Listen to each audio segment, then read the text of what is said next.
So I'll just go ahead and shoot this on the phone just for convenience. So I'm going to modify this flyback cage a little bit to get some ventilation in here to protect this flyback. Like I said, I think in the last video on this thing, this part is not easy to get, and you really don't want it to fail. And the hotter it gets, the more wax it loses. So, but you have to have this cage on it to protect you from the X radiation that comes from the rectifier tube that sits right here. So, what we're gonna do is use some perforated metal. We're gonna cut a couple of holes in it, not real big, but just big enough. I'm gonna put a hole here and a hole here, and use some perforated steel. We'll cut some perforated steel up, and we'll just screw it onto it. You know, I'll just use a hole saw. This is just going to be a quick and dirty kind of a thing, like a 2-inch hole saw or something. I've got a few different ones. And the fan that I got, I was going to mount this fan. I couldn't find a blower fan that was 120 volts. I guess I could put a DC one in here, and then I got to put a power supply in, 12-volt power supply, which I might still do. I might get one of those little blowers. But I may just mount this here and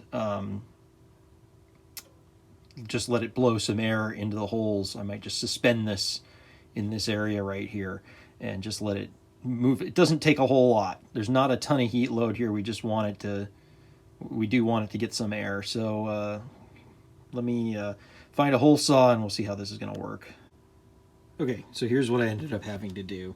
I had to pull it off of the chassis. I was really worried about drilling it on the chassis, shaking the chassis that much. I'm probably already gonna have problems getting this thing going again. So anyways, I just desoldered the focus rectifier tube socket in order to get it off, and then I just able to take all the hardware out of it and get it out of here. So now I've got simple access to put a hole here and put some perf on there, as well as over here.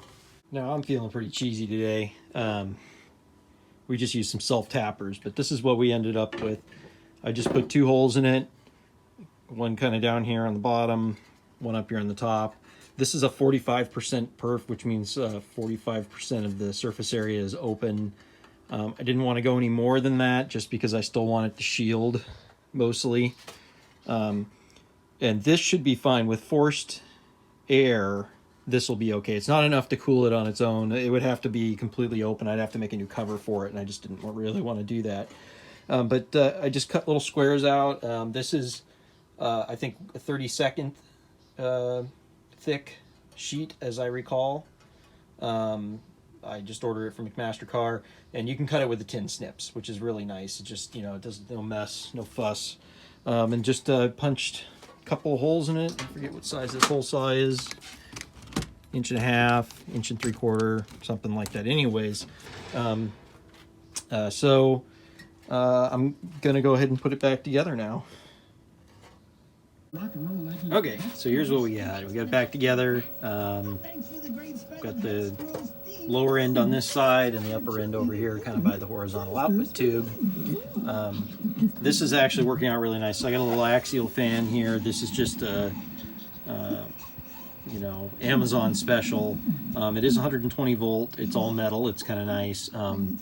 Until I get a blower. This is a very quiet fan. You can't really even hear it. I do have the TV on right now. Let me actually turn that down. All right. So this is the fan, and it's very, very quiet. So what I'm going to do is probably mount it like this. Give it a little bit of space, because if you put it right up against it, this whole area, there's no airflow there. So we want to kind of space it back here a little bit. I've been kind of testing it. I've been holding on to it at different distances, and I've been feeling how much air is coming out of the vent on this side, it's enough. It's not, you're not going to feel a whole bunch of air blowing out of it because the perforation's so small, but it's definitely got airflow, and that's all it needs. It just needs a little bit of airflow to try and keep the inside of this thing nice and cool. So what I'll probably do is just make some brackets for this, and we'll just mount this, you know, right about, I don't know, about a 1/4 inch away, I guess, or so. And we'll just make a little L bracket and we'll just screw it into the cabinet and call it good.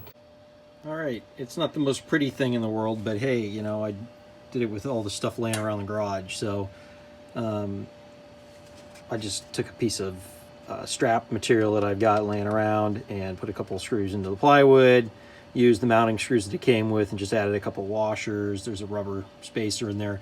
It's fine, you actually want it to move, then there's no vibration or anything like that. And I aligned it in a way because this particular fan, the blade has a very short distance from the hub. So most of the air comes out of the edge. So I aligned the edge of it to give me the most airflow. I tried it, I moved this around a bunch to see how, you know, where I was getting the most airflow through my perf here, and I can feel nice cool air coming through there now. So that's all that takes.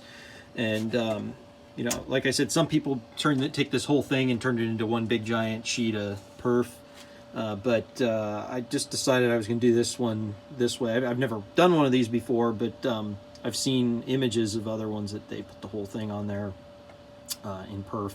So anyways, that's just a real quick modification of the flyback cage to kind of maintain the integrity of the X-ray protection, but give you some airflow. And here's the quote final fan that we put in here.